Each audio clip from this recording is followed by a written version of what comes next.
고린도전서 2장 1절에서 9절 말씀입니다. 고린도전서 2장 1절에서 9절 말씀을 함께 합독하도록 하겠습니다. 찾으셨으면 같이 읽습니다.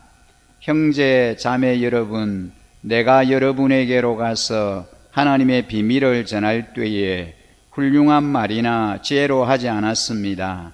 나는 여러분 가운데서 예수 그리스도 곧 십자가에 달리신 그분밖에는 아무것도 알지 않기로 작정하였습니다.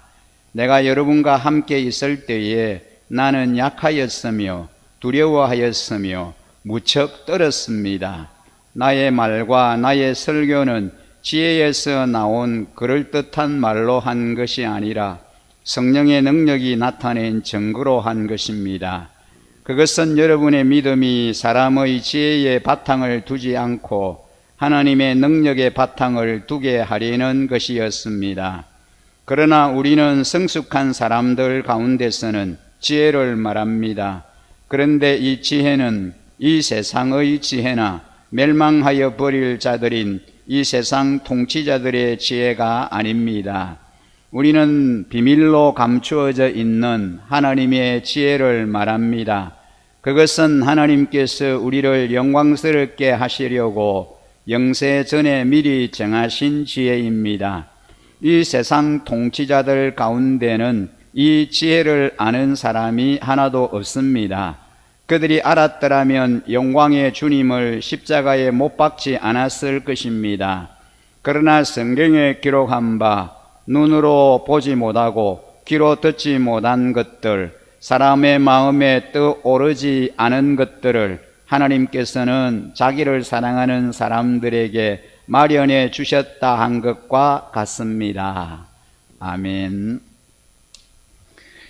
우리는 이제 5월, 6월 2달 동안에 우리의 신앙과 우리의 삶이 다시 회복되기를 소망하면서 리셋 캠페인을 진행하는 가운데 있습니다.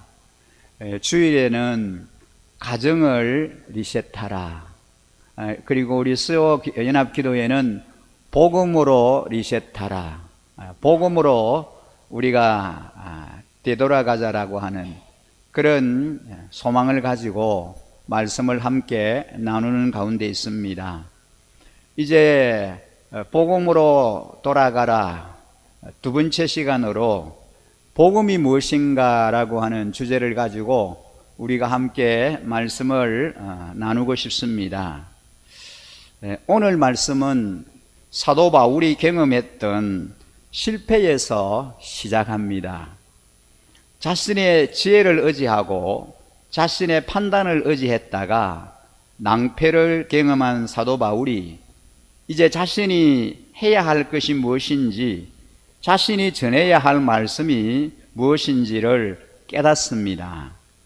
사실 이러한 일은 우리의 삶에서도 그대로 드러나는 일입니다. 내가 약삭빠르게 지혜롭게 판단했다고 하지만 얼마나 불완전한 인간들인가 하는 것을 알 수 있습니다. 그래서 우리는 늘 하나님 앞에 겸손하게 서서 하늘의 지혜를 구해야 하는 존재입니다. 이제 오늘 말씀을 통해서 우리의 지혜가 얼마나 불완전한지, 그리고 사도 바울이 하나님 앞에 자신의 약함을 내려놓았을 때 하나님이 그를 어떻게 사용해 주셨는지를 보게 됩니다. 그리스도 안에서 온전케 되지 않는 우리의 지식은 아무것도 없습니다. 그리스도 안에서 우리의 모든 지식이 온전케 될 수 있다는 거죠. 하나님께서 우리를 사용하지 않으시면 우리는 아무것도 아닙니다. 여러분 그렇잖아요? 하나님께서 저와 여러분을 붙들어 주지 아니하시고 우리를 사용해 주지 아니하시면 우리는 아무것도 할 수 없습니다. 우리 힘으로 뭔가를 할 수 있는 그런 능력이 우리 안에 없다라는 거죠. 우리의 비전과 사역의 방향은 그리스도를 위해서 사용되어질 때 빛을 발하기 시작합니다. 왜냐하면 하나님께서 우리를 그렇게 부르셨기 때문입니다. 이 사도 바울에게 있어서 가장 큰 상처이자 배움은 자신이 생각했던 강함이 여지없이 무너졌던 기억이 아니었을까라는 생각입니다. 그는 부활하신 주님을 인격적으로 만나기 전에 자기 확신이 굉장히 강했던 사람이었습니다. 다시 말하면 자아가 굉장히 강했습니다. 그럴만도 하죠. 그 출신부터가 그는 왕족이고, 그리고 그의 가문이나 그의 배경이 대단한 그런 인물이잖아요. 베냐민 지파 중에 베냐민 지파요, 그 히브리인 중에 히브리인이요, 그는 가말리엘 문화에서 그 학문을 했던 최고의 그런 엘리트입니다. 그러니까 혈통으로나 모든 면에서 볼 때에 아주 탁월한 그런 사람입니다. 그렇기 때문에 굉장히 자기 자아가 강했던 사람입니다. 사람이 사람을 핍박하고 죽인다는 것이 얼마나 큰 확신이 있어야 가능한 일이겠습니까? 사람이 사람을 죽인다는 것, 얼마나 자기 확신이 가득했으면 예수 믿는 사람들을 잡아 죽이기 위해서 해란이 되어서 그렇게 날뛰었던 그런 인물이 이 바울이었습니다. 적어도 그가 배우고 살아왔던 그 유대인의 전통에 의하면 예수 믿는 사람들은 다 잡아 죽여야 할 만큼 잘못된 공동체였다는 겁니다. 그런 분명한 확신을 가졌기 때문에 예수 믿는 자들을 닥치는 대로 잡아서 가두었고, 그들을 잡아 죽이기 위해서 해란이 되었던 그런 삶을 살았던 겁니다. 그런데 그가 예수 믿는 사람들을 핍박해서 예수 믿는 사람들을 잡아 처단하기 위해서 이제 다메섹 도상으로 가다가 부활하신 예수님을 만난 이후에 그는 빛 가운데 찾아오신 예수님을 인격적으로 만나고 여지없이 그가 무너졌습니다. 깨어졌습니다. 그가 다메섹 도상에서 빛 가운데 찾아오신 예수님을 만남으로 인하여 그가 이제 중생을 경험하는 회심의 역사가 일어나게 된 것이지요. 그 이후에 그는 완전히 새 사람으로 바뀌어졌습니다. 그가 자랑하던 베냐민 지파, 유대인 중에 유대인이라고 할 수 있는 바리새적인 전통, 그리고 당대의 가장 큰 신분의 보장인 로마의 시민권까지 다 이제 배설물처럼 쓰레기와 같이 그렇게 여겨졌던 겁니다.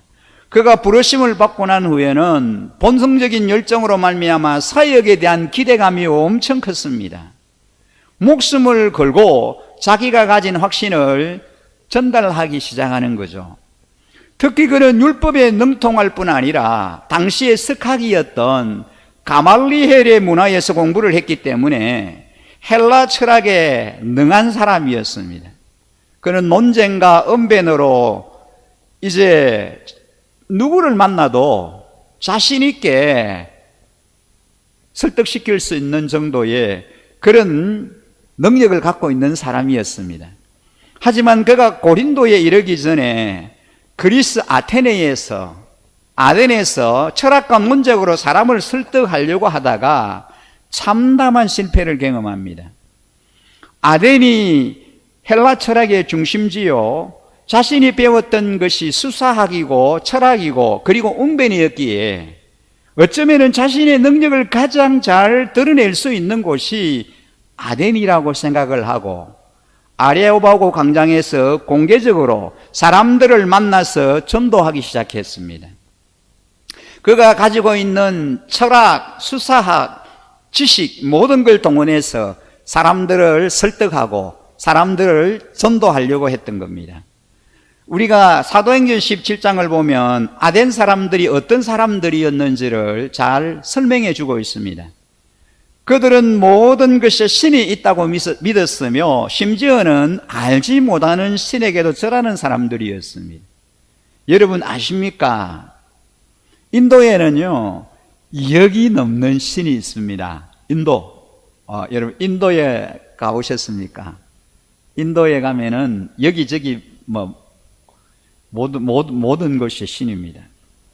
가까운 일본에도 800만이 넘는 신이 있다는 사실을 여러분 아시잖아요. 일본 같은 데 가보면요 일본 잘 삽니다. 깨끗합니다. 그런데 온 사방천지에 신이고 우상이고 하여튼 신을 그렇게 많이 섬기는 나라가 일본입니다. 그런데 이 인도나 일본 신이 많은 그런 민족일수록 두려움이 더 많습니다. 혹시라도 내가 빼놓은 신은 없으면 어떡하나, 그 신이 진노하면 어떡하나 걱정이 태산입니다. 그래서 아덴 사람들도 알지 못하는 신에게 혹시 그들이 빼놓은 신이 있을까봐 두려움으로 그 신을 섬겼다는 거죠. 그러자 사도 바울은 그것을 호재로 생각했습니다. 자신이 가지고 있는 이 철학적 지식으로 그 알지 못하는 신을 도전해야겠다라고 하는 생각을 하게 된 겁니다. 그런데 이것이 계변이었다는 사실입니다. 자신의 깨에 넘어간 겁니다. 그들에게 알지 못하는 신에 대해서 설명을 해줘도 그들이 이해를 하지 못했습니다. 사도 바울은 바로 지혜의 아름다운 것으로 전도를 했는데 철저하게 실패했습니다. 자신의 철학, 수사학, 알고 있는 지식 동원해서 그렇게 아름답게 전도했지만 완전히 실패하고 말았습니다.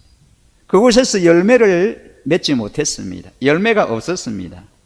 자신이 가장 자신 있게 생각하는 방법이 철저하게 통하지 않는다는 것을 깨달았습니다.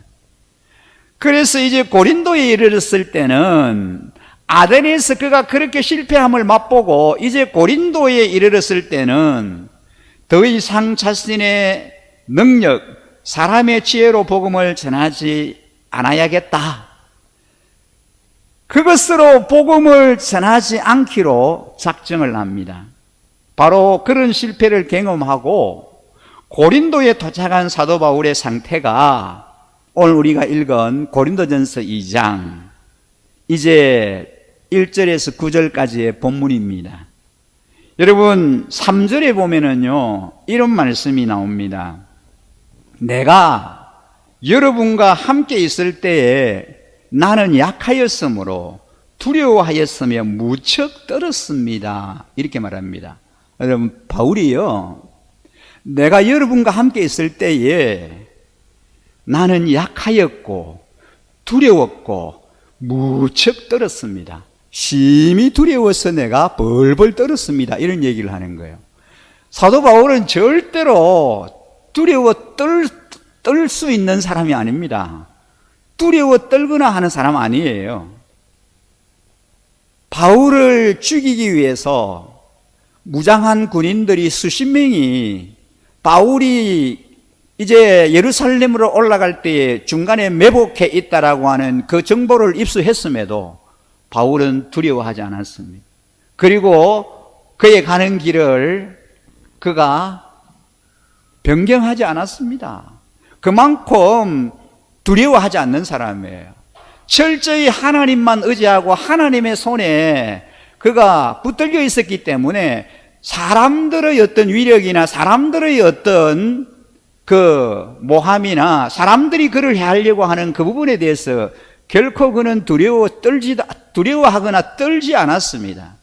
그런 담대한 사람이에요. 근데 지금 바울이 두려워서 벌벌 떨고 있다라는 표현을 하는 거예요. 왜 바울이 두려워 떨었을까요? 그런 담대한 바울이 왜 두려워 떨었냐는 겁니다. 여러분 그건 다름이 아니고요 자신이 하나님의 능력이 아닌 자기의 지식이나 경험이나 지혜를 가지고 하나님의 일을 하고 복음을 전할까봐 그것 때문에 그는 벌벌 두려워 떨었습니다. 하나님의 능력이 아니고 성령의 도우심이 없이, 성령의 나타남이 없이 자신의 힘으로, 자기의 능력으로 그가 늘 해왔던 그런 인간적인 방법으로 주의 일을 할까봐, 복음을 전하고 하나님이 맡겨주신 하나님의 일을 할까봐 그것 때문에 두려워 떨었다라고 고백하고 있습니다. 바울이 아덴에서 철저한 실패를 경험한 후에 사도 바울은 전도할 용기가 나지 않았습니다. 자신이 할 수 있는 모든 방법을 동원해서 열심히 전도했는데 완전히 참패했거든요. 그러니까 이제 전도할 그런 용기가 나지 않았습니다. 사도행전을 자세히 보면은 사도 바울이 고린도에서 먹고 살기는 해야겠고 복음도 전해야겠고 해서 가진 직업이 있습니다. 뭡니까? 천막을 만드는 기술입니다. 원래 이 바울은 천막을 만드는 그런 기술을 가지고 있는 사람입니다. 그는 그것을 업으로 삼고 생계를 유지하면서 복음을 전하게 됩니다. 다시 말하면 자비량 선교를 했다는 거예요. 자기가 스스로 돈 벌어가면서 그렇게 선교하고 복음을 전했다는 것입니다. 이것을 우리는 자비량 선교라 그러잖아요. 바울이 그렇게 했습니다. 바로 그런 약한 가운데서 복음을 전하는 곳, 실패를 경험하고 난 후 떨림을 경험했던 곳이 바로 고린도 교회의 시작이었고, 그의 실패와 떨림 가운데서 사도 바울이 깨닫고 결심하게 된 내용이 바로 오늘 우리가 읽은 본문의 내용입니다. 자, 여러분, 우리가 읽은 본문 4절부터 9절까지 다시 한번 찬찬히 한번 같이 읽어보실까요? 고린도전서 2장 4절에서 9절입니다. 같이 우리 한번 같이 한번 읽어보겠습니다. 나의 말과 나의 설교는 지혜에서 나온 그럴듯한 말로 한 것이 아니라 성령의 능력이 나타낸 증거로 한 것입니다. 그것은 여러분의 믿음이 사람의 지혜에 바탕을 두지 않고 하나님의 능력에 바탕을 두게 하려는 것이었습니다. 그러나 우리는 성숙한 사람들 가운데서는 지혜를 말합니다. 그런데 이 지혜는 이 세상의 지혜나 멸망하여 버릴 자들인 이 세상 통치자들의 지혜가 아닙니다. 우리는 비밀로 감추어져 있는 하나님의 지혜를 말합니다. 그것은 하나님께서 우리를 영광스럽게 하시려고 영세전에 미리 정하신 지혜입니다. 이 세상 통치자들 가운데는 이 지혜를 아는 사람이 하나도 없습니다. 그들이 알았더라면 영광의 주님을 십자가에 못 박지 않았을 것입니다. 그러나 성경에 기록한 바 눈으로 보지 못하고 귀로 듣지 못한 것들, 사람의 마음에 떠오르지 않는 것들을 하나님께서는 자기를 사랑하는 사람들에게 마련해 주셨다 한 것과 같습니다. 오늘 이 말씀을 우리가 잘 이해하기 위해서 사도행전 18장 9절에서 10절에 있는 말씀을 좀 우리가 볼 필요가 있습니다. 이 사도행전 18장 9절에서 10절 말씀 보면은요, 그런데 어느 날 밤에 환상 가운데 주님께서 바울에게 말씀하셨다. 무서워하지 말아라. 내가 너와 함께 있으니 잠자코 있지 말고 끊임없이 말하여라. 아무도 너에게 손을 대어 해하지 못할 것이다. 이 도시에는 나의 백성이 많다. 이 말씀이에요. 오늘 이 말씀을 묵상하다가 깨닫게 된 게 있습니다. 그럼 우리가 흔히 이야기하는 이 사도 바울의 사역이 자신의 직업을 가지고 선교했다는 것이 결코 긍정적인 모습이 아니었다는 거예요. 직업을 가지고 돈을 벌어가면서 선교했다. 그게 긍정적으로 우리가 볼 수 있는 게 아니라는 겁니다. 어떤 사람들은 목회자도 직업을 가지고 사역을 해야 한다고 사도 바울의 예를 드는 사람이 있습니다. 선교하면서도 자기 일을 해가면서 돈 벌어가면서 그렇게 선교를 해야 된다. 또 목회도 그렇게 해야 된다. 사도 바울의 경우를 들어서 그렇게 해야 된다라고 주장하는 사람들이 혹 있습니다. 하지만요, 제가 경험하는 바로는 하나님 앞에 온전히 헌신하는 사역자를 통해서 하나님은 강하게 역사한다는 것을 경험하게 됩니다.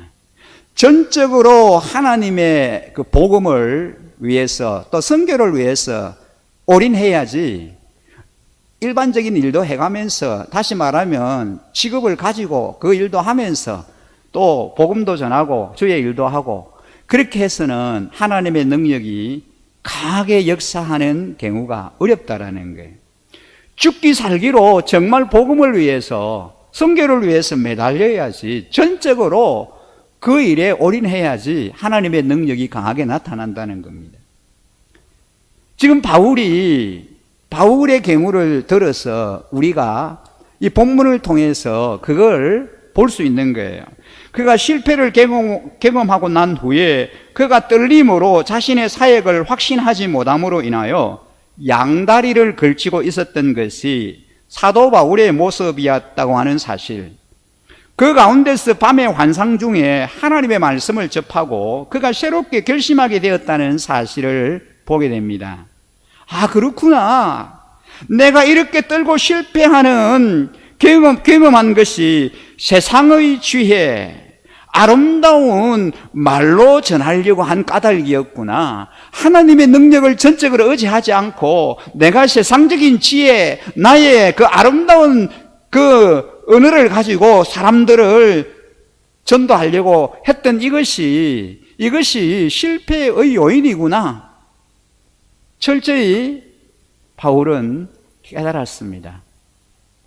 하나님의 능력, 성령의 나타나심, 성령의 이끌림으로 하지 않고 인간적인 자신의 방법과 경험 가지고 전도하려고 했기 때문에 철저하게 실패했다는 것을 발견한 거죠. 깨달은 겁니다. 그리고는 그가 다시금 결단합니다. 그의 결심이 무엇입니까? 이제는 십자가 외에는 어떤 것도 전하지 않으리라. 그게 바울의 결심입니다. 이제후로는 십자가의 복음 외에, 그리스도의 그 십자가 외에는 내가 이제는 말하지 않겠다, 전하지 않겠다라고 그렇게 결단을 합니다. 오직 십자가의 능력만을 전하겠다라고 그렇게 결단을 합니다. 그제야 비로소 사도 바울은 복음의 단순성을 깨닫습니다. 복음은 아름답게 포장해서 되는 것이 아니라 복음 자체의 능력이 있다는 것을 깨닫습니다. 아름다운 미사역으로 자기의 수사학이나 그가 배웠던 철학이나 이런 것 가지고 복음을 포장해서 그렇게 사람을 설득시키려고 하고 전도를 하려고 했는데 아무런 열매도 맺지 못했다는 거죠. 그래 갖고 되는 게 아니라는 겁니다. 오직 그리스도의 십자가 복음만을 증거해야겠다라고 하는 그런 깨달음을 얻게 된 겁니다. 오늘 본문 2절이 바로 이 사도 바울의 결심입니다. 여러분, 2절 말씀 뭐라고 했습니까? 우리 같이 한번 읽어보실까요? 함께 읽습니다. 시작. 나는 여러분 가운데서 예수 그리스도 곧 십자가에 달리신 그분 밖에는 아무것도 알지 않기로 작정하였습니다. 사도 바울은 이제 십자가만을 전하고 십자가만을 의지하기로 작정합니다. 그가 예수님을 만나고 주님만을 섬기기로 첫 번째 결심한 이후 이제는 온전히 맡기고 사역하기로 두 번째 결심을 하게 된 겁니다. 첫 번째 결심에서 두 번째 결심에 이르기까지는 시간이 좀 걸린 것 같습니다. 그러나 이 시간은 그가 사역자로서 헌신하는 성숙의 시간이기도 했습니다. 하나님을 믿기로 섬기기로 했지만 아직도 자신의 방법과 지혜로 무엇을 해보려고 했던 마음을 이제는 온전히 주님께 맡기기로 한 겁니다. 모든 것 이제는 다 접기로 했습니다. 저는 이 말씀을 묵상하면서 이런 도전을 해봤습니다. 내가 오늘도 십자가의 도를 전하고 있는가? 십자가의 복음만을 전하는 그런 설교자인가? 그리스도의 십자가의 복음만을 담대하게 증거하고 있는가? 이건 대단히 중요한 질문이잖아요. 어떤 젊은 목사님이 나이가 많으신 소위 성공적인 목회를 한 그 목사님을 찾아갔습니다. 그리고 그 목사님에게 가서 물었습니다. 목사님, 저 설교를 참 잘하고 싶은데 설교가 참 잘 안 됩니다. 방법이 없을까요? 좋은 방법이 있으면 제게 좀 일러주십시오. 그랬습니다. 그 목사님이 젊은 목사님에게 물었습니다. 혹시 자네는 설교를 할 때마다 교인들에게 참 설교 잘한다라는 말을 듣고 싶은가? 그럼요. 그러면 틀렸네. 그래서 젊은 목사님이 진지하게 물었습니다. 그 어떻게 하면 됩니까? 어떻게 하면은 저들을 구원할 수 있을까? 어떻게 하면 저들에게 은혜를 끼칠 수 있을까? 그걸 생각해야지 설교 잘한다는 소리를 들으려는 순간 이미 자네는 죽을 쓰는 것이네. 아주 중요한 이야기라고 생각이 됩니다. 사도 바울이 아덴에서 실패한 원인은 사람들을 설득하려고 했기 때문입니다. 자신의 지혜를 가지고 말입니다. 자신의 철학이나 지식이나 그 현란한 수사학을 가지고 사람들을 설득시키려고 했기 때문에 실패했습니다. 여러분, 복음은 복음 그 자체입니다. 복음이 능력입니다. 지금 제가 이곳에서 선포해야 하는 것이 무엇이며 여러분이 예수를 믿는 자로서 살아가야 하는 것은 어떤 모양입니까? 한 가지 예를 들어 보겠습니다. 어떤 사람이 이발을 하려고 이발관에 찾아가서 이제 자리에 앉았는데 그 이발사가 참 말이 많습니다. 세상 이야기, 정치 이야기, 경제 이야기, 뭐 세상 돌아가는 이야기 계속해서 떠드는데 그 손님은 그 소리가 듣기 싫어서 눈을 지그시 감고 그냥 앉아 있었습니다. 근데 갑자기 이 이발사가 손님에게 묻습니다. 세상이 이래서 되겠습니까? 잘못됐지요, 선생님. 그러자 손님이 이야기합니다. 죄송합니다. 무슨 말씀 하시는지 제가 별로 정신 차려서 듣지를 않았습니다. 그러니까 이발사가 화를 내면서 아니, 말을 듣지 않으면 왜 여기 와서 앉아 있습니까? 여러분에게 한번 물어보겠습니다. 이 손님이 머리를 자르러 온 겁니까? 이발사 얘기 들으러 온 겁니까? 여러분, 그렇습니다. 교회는 십자가의 복음이 들려지고 선포되어야 하는 것이잖아요. 만일에 이 본질적인 복음이 선포되지 않는다면 교회의 존재 이유가 잘못된 겁니다. 늘 예배 자리 나와도 전혀 복음이 전거되지 않고 십자가의 복음이 들려지지 않는다면 세상 돌아가는 얘기하고 뭐 즐거운 그런 이제 재미있는 얘기 실컷 듣고 돌아간다면 전혀 주님의 십자가 복음이 생명을 살리는 복음이 전거되지 않는 그런 강단이라면 교회의 본질을 상실해버린 교회 아닙니까? 그 어떤 강단의 설교도 십자가의 복음 외의 것을 대신할 수 없습니다. 이것이 사도 바울이 깨닫게 된 복음의 진리요 결심의 내용입니다. 이제 사도 바울은 십자가의 능력과 세상의 지혜가 다르다라고 하는 것을 분명하게 선언합니다. 자신이 전하는 복음의 본질이 무엇인지를 말합니다. 복음이 무엇이냐? 복음의 본질이 무엇이냐를 정확하게 말합니다. 여러분, 우리 본문 6절입니다.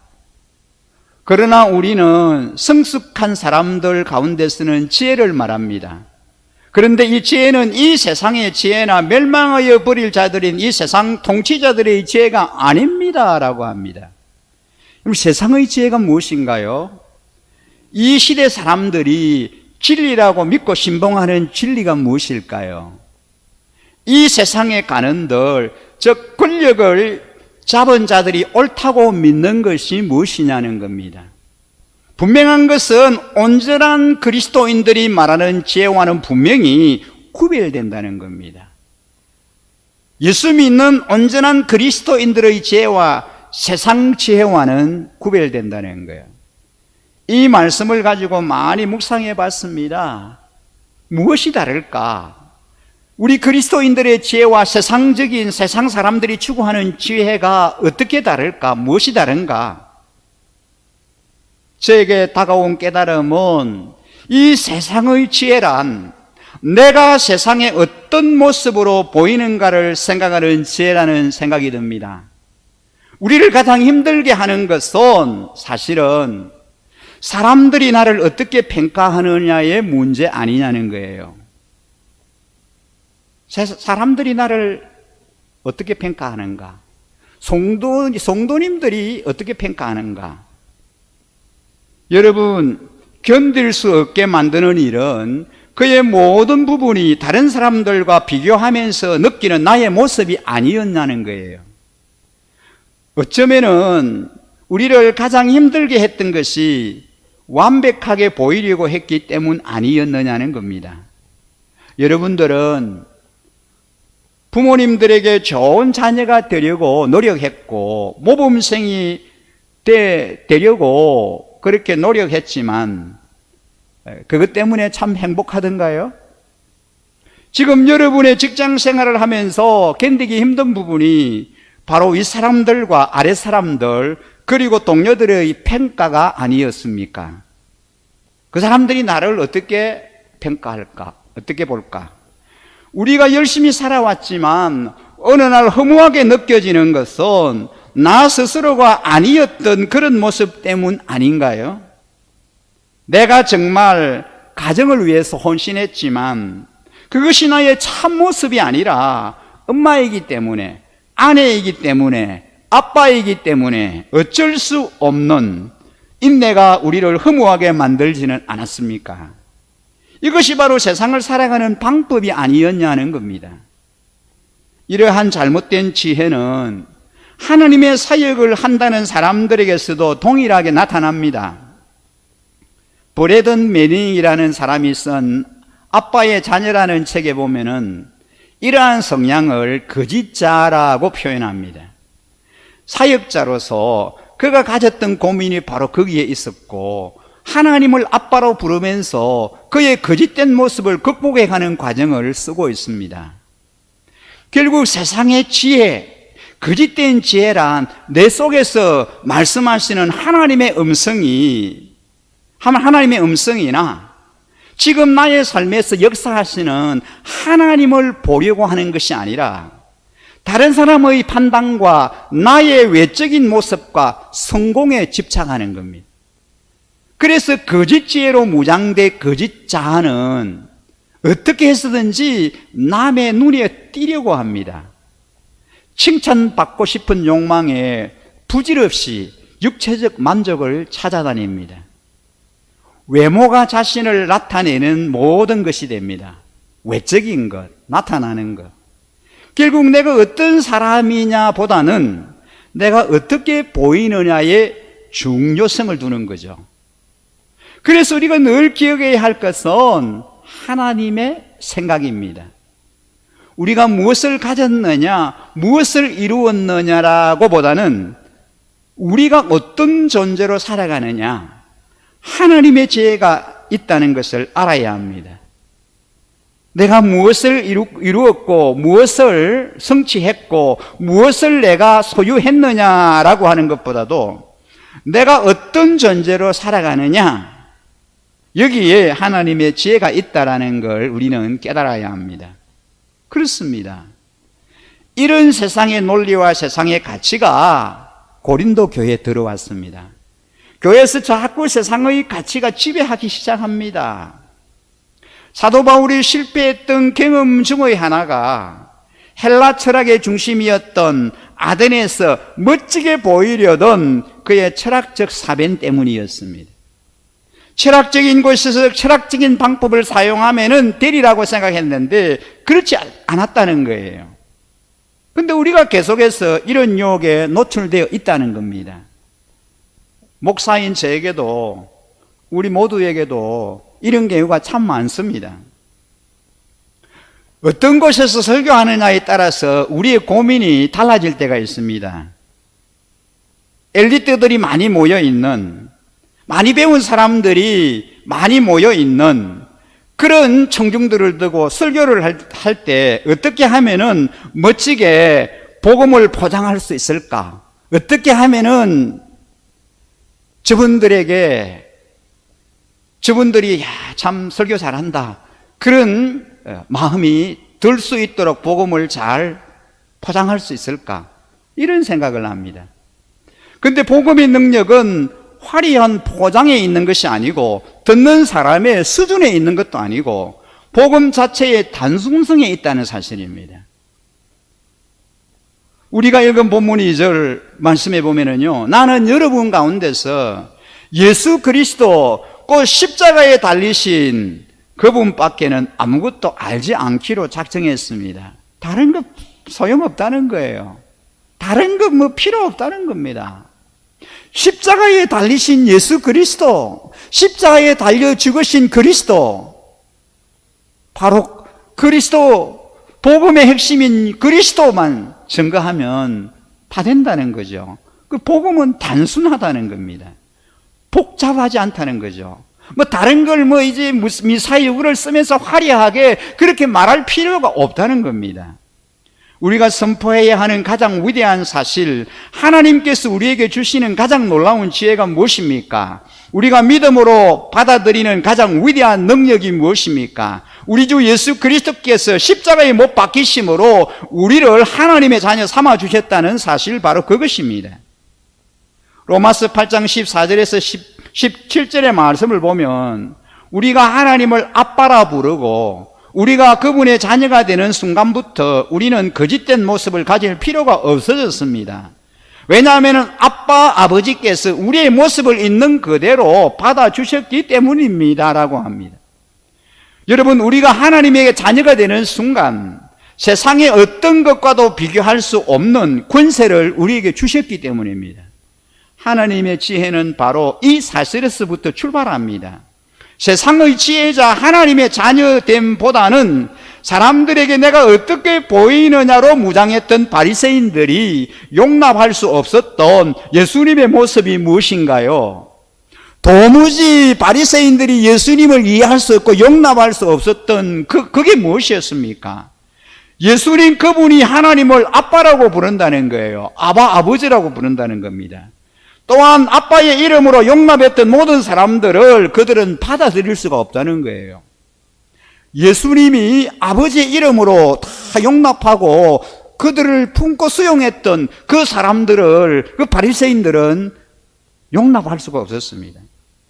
예수님이 병든 자, 쩔름발이 문둥병자, 귀신 들린 자들을 돌봐주는 것, 그리고 가난하고 비천한 자들과 친구가 되는 것, 그리고 결정적으로 도적들, 패배자들, 뻔히 신앙심도 없고 부도덕한 자들과 어울렸던 예수님의 모습을 인정할 수가 없었던 겁니다. 우리는 지금 이 시간 햇빛과 비가 하나님을 사랑하는 자에게나 거부하는 자에게나 똑같이 주어지며 예수님의 십자가 능력이 아직 제중에 살아가는 사람들도 품으신다는 사실을 인정하려고 하지 않습니다. 그렇습니다. 하나님의 지혜가 선포되는 교회에서는 하나님의 이름으로 모든 용서와 긍휼을 선포합니다. 내가 용서하고 내가 용납하는 사람이 아니라 하나님의 마음이 용납하는 모든 자를 하나님의 마음으로 선포하는 것입니다. 고린도 교회가 갈라졌던 가장 큰 이유, 분파가 생기는 가장 중요한 이유는 하나님의 지혜에 근거하는 것이 아니라 나의 판단과 사람들의 기호에 의한 것이었다는 것을 부인할 수가 없습니다. 고린도전서 2장 전반부에서 사도 바울은 이렇게 말합니다. 오히려 나는 쉽고 분명하게 전하려고 노력했습니다. 처음에는 예수가 누구이신지를 전했고 그 다음에는 십자가에 달리신 예수가 어떤 일을 했는지를 전했습니다. 그러나 메시지는 결국 전해졌습니다. 그랬더니 이 메시지가 능력 있게 전달됐다는 겁니다. 하나님의 영과 하나님의 능력이 그렇게 한 것이지요. 누구도 이 같은 것을 보거나 듣지 못했고 이 같은 것을 상상해 본 적도 없습니다. 그것은 하나님께서 자기를 사랑하는 이들을 위해서 마련해 두신 것이기 때문입니다. 하지만 여러분은 그것을 보고 들었습니다. 이는 하나님께서 그분의 영을 통해서 그 모든 일을 여러분 앞에 다 드러내 보이셨기 때문입니다. 싸움이 일어나는 고린도 교회에 사도 바울이 주장하는 것은 하나님이 하셨다라는 겁니다. 하나님이 하셨다. 우리의 삶에서 내가 하는 일이나 내가 이루는 일들이 아니라 끝까지 하나님이 하셨음을 주장하고 살아가는 것이 우리의 신앙의 관건이라는 생각이 듭니다. 겸손이란 늘 배움에 목말라 있는 모습 아니겠습니까? 그것이 순종 아닐까요? 하나님의 말씀에 온전히 순종하는 것, 하나님의 말씀이라면 철저하게 복종하는 것, 하나님께서 순종하는 자들로 인하여 일하시는 이유인 듯합니다. 여러분, 오늘 우리는 복음으로 돌아가라는 이 큰 명제를 가지고 복음이란 무엇인가라는 주제를 가지고 말씀을 함께 나누었습니다. 사도 바울의 아름다운 고백의 말씀을 우리가 함께 나누었습니다. 사도 바울은 하나님의 비밀을 전할 때 자신의 훌륭한 말이나 자신의 지혜로 하지 않았다 합니다. 왜요? 처음에 그렇게 하다가 실패했기 때문입니다. 그래서 나는 예수 그리스도 곧 십자가에 달리신 그분밖에는 아무것도 알지 않기로 작정하였습니다. 나의 말과 나의 설교는 지혜에서 나오는 그럴듯한 말로 한 것이 아니라 성령의 능력이 나타낸 증거로 한 것입니다 라고 고백합니다. 우리도 주의 일을 할 때에 주님이 우리가 맡겨주신 일을 할 때에 인간의 지혜나 지식이나 경험으로 하려고 할 것이 아니라 오직 성령의 능력으로만 하게 해달라고 간절히 기도해야 하겠습니다. 바울이 그렇게 했던 것처럼, 사도 바울처럼 성령의 나타남으로 주의 일을 하게 해 주십시오. 성령의 도우심으로 하게 해 주십시오. 내가 늘 이렇게 해왔으니까 나의 경험, 내가 알고 있는 그런 지식, 그것 가지고 하려고 하지 말고 철저하게 성령의 나타남에 이끌려서 성령의 인도하심에 사로잡혀서 주의 일을 하게 하시고 복음을 전하게 하시고 주님 맡겨주신 일 감당하게 해 주십시오. 오늘 주신 말씀을 기억하면서 이 큰 기도 제목 가지고 간절히 우리 주님 앞에 좀 기도하고 싶습니다. 주여 한번 부르고 성령의 나타남이 없이 주의 일을 하지 않게 해달라고, 바울이 성령의 나타남이 없이 주의 일을 할까봐 인간적인 지혜와 지식으로 주의 일을 할까봐 심히 두려워 벌벌 떨었다고 했던 것처럼 우리에게도 그런 마음을 주셔서 성령의 인도하심을 따라 주님의 일을 하게 해달라고 간절히 기도하겠습니다. 주여 한번 부르고 간절히 기도합니다. 주여, 하나님, 우리가 하나님의 일을 할 때에 하나님이 성령의 나타남이 없이 하나님의 죄를 하지 않게 하여 주시옵소서. 아버지 하나님, 성령의 의미 없이 일을 하지 않기를 원합니다. 성령의 나타남으로 성령의 도심으로 하나님의 죄를 하게 하여 주시옵소서. 하나님의 법을 연결하게 하여 주옵소서. 인간의 죄와 지식으로 하지 않게 하여 주시고 인간의 하나님의 경험으로 하지 않게 하여 주시기를 원합니다. 하나님이 온전히 우리 마음에 온전히 달려 우리 마음에 우리 자신을 내려놓으며 우리의 도심으로 하나님의 의를 하게 하여 주시옵소서. 성령의 나타남으로 하나님의 마음에 전하기를 원합니다. 우리의 일을 하게 하여 주시기를